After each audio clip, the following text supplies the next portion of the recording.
तो नमस्कार संगवारी हो, अपन का स्वागत करता हूँ फिर से एक खूबसूरत वादियों के साथ, नए लोकेशन और नए एल्बम शूट के साथ।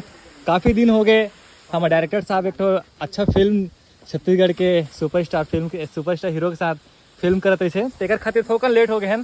बाकी और बैक टू बैक अभी गाना हवा है। और देख सकते हो काफ़ी सुंदर सा लोकेशन है हमारे छत्तीसगढ़ के बोतलदा नामक गाँव में, जो कि खरसिया आसपास पड़ते हैं। काफ़ी अच्छा जगह है, लेकिन सही बताओ तो अक्टूबर के 1 अक्टूबर है आज और गर्मी तगड़ा करत है। तो ये भाई है आज के हमार, ऐसे कोई नहीं, सब अपनी टीम है, मेकअप आर्टिस्ट और ये मोनू भाई, और साथ में है हमारे राज्य के नेता जो बने हैं अजय साहू जी, और हमारे डायरेक्टर युवराज सर, जल्दी आ जाए। और हीरोइन के रूप में है आज सोना मानिकपुरी जी फ्रॉम बिलासपुर। संगवारी हो, यहाँ बहुत ज़्यादा गर्मी है और मैं इतना सारा सीढ़ी चढ़ के आया हूँ कि मोर हालत बेंड हो गए।